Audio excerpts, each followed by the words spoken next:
Assalamualaikum warahmatullahi wabarakatuh. Kembali lagi bersama saya Nurella dari kelas IAT 4A dengan NIM 200830405. Kali ini saya akan mengulas hasil bacaan saya masih dari buku The History of Quranic Text karya Profesor Dr. Muhammad M. Al-Azami dan dari buku Rekonstruksi Sejarah Al-Quran karya Taufik Andan Amal. Dengan topik ulasan kali ini yaitu mengenai penyempurnaan tulisan dan ejaan Al-Quran pada Mushaf Utsmani. Sebelum mengulas tentang penyempurnaan tulisan dan ejaan Al-Quran, terlebih dahulu saya akan mengulas tentang sejarah ilmu tulisan Arab kuno. Sebab tulisan-tulisan dan ejaan Al-Quran sangat berkaitan dengan tulisan bangsa Arab pada saat itu. Karakter bahasa Arab asal-usulnya masih spekulatif. Bahkan teori-teori yang menyatakannya pun masih sangat rapuh dan tak tahan uji. Beberapa teori yang menyatakan tentang asal-usul skrip Arab diantaranya yang pertama yaitu teori dari Beatrice Grendler yang menyatakan bahwa semua skrip Arab berasal dari alfabet Fenisia. Sementara itu menurut J. Starkey menyatakan bahwa bahasa Arab berasal dari tulisan bahasa Syria yang berbentuk meruncing. Sedangkan menurut Nabia Abbott, melalui studi manuskrip Arab Kristen menunjukkan bahwa manuskrip kuno lebih menunjukkan karakter Estrangelo. Selain itu, ada juga pendapat yang menyatakan bahwa tulisan Arab kuno juga dipengaruhi oleh budaya Nabatean. Pendapat ini diperkuat oleh Dr. Jum'a melalui telaahnya atas kajian para ilmuwan yang memiliki otoritas seperti Abbott dan Wilkinson, di mana menurut Abbott, skrip Arab yang digunakan pada awal perkembangan Islam ialah hasil dari perkembangan tulisan Arab sebelum Islam yang terlebih dahulu dipengaruhi oleh perkembangan skrip Nabatean Aramaik yang muncul pada awal permulaan abad Masehi. Antara tulisan Arab dan inskripsi Nabatean terdapat garis pemisah, walaupun garis tersebut sangat kabur.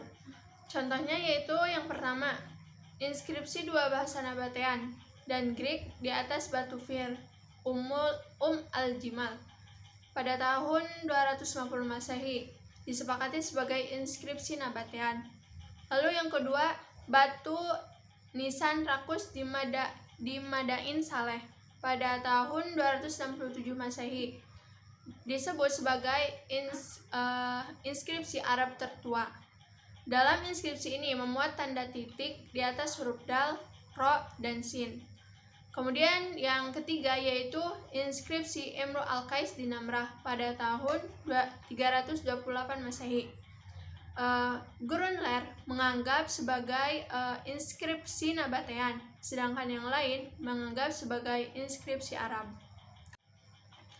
Bahasa Arab sendiri diketahui awal mulanya berasal dari Nabi Ismail alaihissalam, yang saat itu beliau ikut hijrah dengan ayahnya Nabi Ibrahim alaihissalam dan ibunya Siti Hajar ke Jazirah Arab dan menetap di sana. Nah, kemudian Ismail ini memiliki putra yang salah satunya bernama Nabat, yang kemudian Nabat ini mendirikan sebuah dinasti bernama dinasti Nabatean. Nah, di wilayah dinasti Nabatean ini orang Nabatean berbicara menggunakan bahasa Arab dan kemudian diikuti oleh masyarakat sekitar, sehingga bahasa Arab tersebut disebut dengan bahasa Nabatean. Inskripsi Arab kuno ini mengalami perkembangan dari zaman sebelum Islam sampai zaman Islam. Perkembangannya diantaranya yaitu yang pertama, inskripsi tiga bahasa sebelum Islam di Zabad pada tahun 512 Masehi. Lalu yang kedua, inskripsi bahasa Arab sebelum Islam di Jabal Asis pada tahun 528 Masehi. Yang ketiga, Hanan, inskripsi bahasa Arab sebelum Islam pada tahun 568 Masehi. Yang keempat, inskripsi Islam di atas Jabal Sala, Madinah pada tahun 5 Hijriah atau 626 Masehi. Lalu yang kelima yaitu surat Nabi SAW untuk Al-Mundhir bin Sawa pada tahun 8-9 Hijriah. Lalu yang terakhir, surat Nabi SAW untuk Heraklius. Salah satu skrip yang berkembang di negara muslim ialah skrip Kufi, yakni skrip yang sudah terkenal dan dipakai di seluruh negara Islam, khususnya dalam uang logam yang terjadi pada pertengahan abad pertama. Nah, itulah sedikit ulasan tentang sejarah tulisan Arab kuno. Kemudian saya akan mengulas tentang tulisan dan ejaan bahasa Arab dalam Al-Quran. Pada masa penulisan Al-Quran di Madinah, Nabi SAW memiliki banyak penulis yang berasal dari berbagai suku dan tempat dengan dialeknya masing-masing. Contohnya seperti kepada Khalid bin Said bin Al-As, Nabi memerintahkan untuk menulis lapad kana ditulis dengan kawana, kemudian lapad hata yang ujungnya huruf ya ditulis dengan lapad hata yang ujungnya huruf hamzah atau alif. Berbeda dengan Khalid bin Said, Nabi SAW memerintahkan kepada Razin bin Anas al-Sulami untuk menulis kata hata sama seperti yang diperintahkan kepada Khalid, dan untuk menggunakan dua huruf ya pada kata bi'aidi dan pada kata goiri. Abu Amr al-Dani melalui karyanya menyebutkan bahwa beberapa karakteristik ortografi pada mushaf Utsmani menyimpang dari kaidah-kaidah ortografi kalangan sarjana bahasa Arab, yaitu jika dalam ortografi Arab, kata-kata yang umumnya muncul tidak dalam bentuk konteks, yaitu syiak dan qarinah, melainkan dalam bentuk pausa. Sedangkan dalam Al-Quran, bentuk konteksnya itu juga digunakan. Contohnya seperti yang pertama, penulisan huruf ta maftuhah sebagai pengganti ta marbutoh dalam beberapa ayat. Lalu yang kedua, huruf waw dan ya sering dihilangkan. Dan yang terakhir, nun nasi atau tanwin ditulis dengan nun saja. Selain itu, jika dalam bahasa Arab, partikel-partikel digabungkan dalam pengucapan dan penulisannya, sementara dalam Al-Quran, hal ini dikembangkan lagi.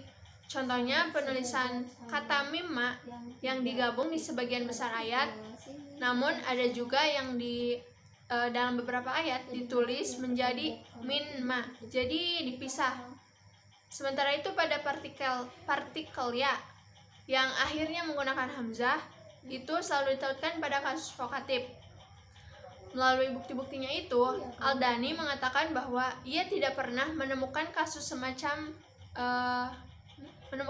tersebut pada naskah Al-Quran yang lain. Begitupun dengan Abu Ubaid yang mengatakan bahwa ia mengaku melihat kasus semacam itu pada manuskrip Utsmaniyah, dan Zamakhsyari pun tidak mempermasalahkan kebenarannya. Selain itu, perbedaan antara bahasa Arab dengan ortografi Al-Quran dapat dilihat pada penulisan huruf alif, waw, dan ya, yang dalam bahasa Arab biasanya digunakan untuk mengekspresikan vokal yang panjang, sementara dalam Al-Quran tidak jarang huruf-huruf tersebut dihilangkan. Adapun pada mushaf Utsmani, penulisan huruf vokal panjang a diganti dengan huruf ya, seperti kata ata yang akhirnya menggunakan huruf ya, kemudian kata ala dan kata hata. Dan selain itu ada juga karakteristik lainnya yang membedakan antara bahasa Arab dengan ortografi Al-Quran. Yang selanjutnya yaitu mengenai latar belakang penyempurnaan rasam Al-Quran. Rasam Al-Quran pada masa kekhalifahan Utsman bin Affan, seperti yang diketahui, dilakukan dengan tujuan untuk menyeragamkan bacaan Al-Quran di kalangan umat Islam.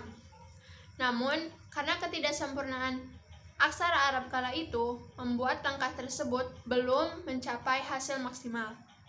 Di antara yang membuat ketidakmaksimalannya yaitu penggunaan bentuk aksara primitif Arab dalam penyalinan mushaf Utsmani, di mana aksara Arab primitif tersebut dapat membuka peluang untuk pembacaan mushaf secara beragam. Karena aksara primitif Arab ini belum memiliki tanda-tanda vokal dan titik-titik diakritis sebagai pembina konsonan. Contohnya pada kata nushizuha yang terdapat pada surat Al-Baqarah ayat 259. Menurut Qiraah Hashim, kata tersebut dibaca nushizuha, sedangkan dalam Qiraah Nafi kata tersebut dibaca sebagai nunshiruha, walaupun keduanya itu memiliki makna yang senada. Walaupun di samping memiliki makna yang senada, sebenarnya perbedaan bacaan itu dapat melahirkan atau menimbulkan penyimpulan hukum yang berbeda. Contohnya pada kata yatoharna dalam Quran surat Al-Baqarah ayat 222, di mana menurut Hamzah, Al-Kisai dan Hashim dalam riwayat Syub'ah, kata tersebut dibaca dengan kata yatoharna yang artinya bersuci. Sedangkan menurut Ibnu Katsir, Nafi, Abu Amr, Hashim dan Ibnu Amir dalam riwayat Hafs itu dibaca yathurna yang artinya suci.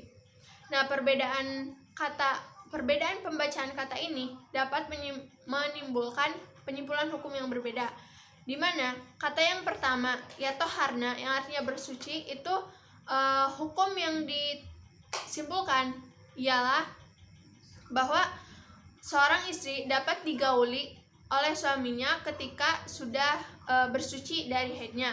Sedangkan kata yang kedua yang artinya suci yaitu yathurna, itu hukum yang dihasilkan atau disimpulkan yaitu bahwa seorang istri boleh digauli oleh suaminya ketika darah haidnya sudah berhenti. Nah, itu salah satu hal yang disebabkan oleh perbedaan dalam pembacaan ayat suci Al-Quran. Perbedaan bacaan terhadap rasam Al-Quran yang terjadi pada umat Islam ini kemudian mendorong para penguasa Islam untuk melakukan penyempurnaan terhadap rasam Al-Quran. Salah satunya yaitu dilakukan pada masa kepemimpinan Muawiyah bin Abi Sufyan, tepatnya oleh Ziyad ibnu Samiyah, yang saat itu menjabat sebagai gubernur Bashrah. Ziyad ibnu Samiyah memerintahkan kepada Abu Aswad al-Du'ali untuk menciptakan tanda-tanda baca dan menerapkannya ke dalam mushaf. Namun, awalnya Abu Aswad al-Du'ali ini menolak permintaan tersebut karena ia takut akan hukum bid'ah, sebagaimana yang terjadi pada masa awal penulisan Al-Quran yang dilakukan oleh Zaid bin Sabit.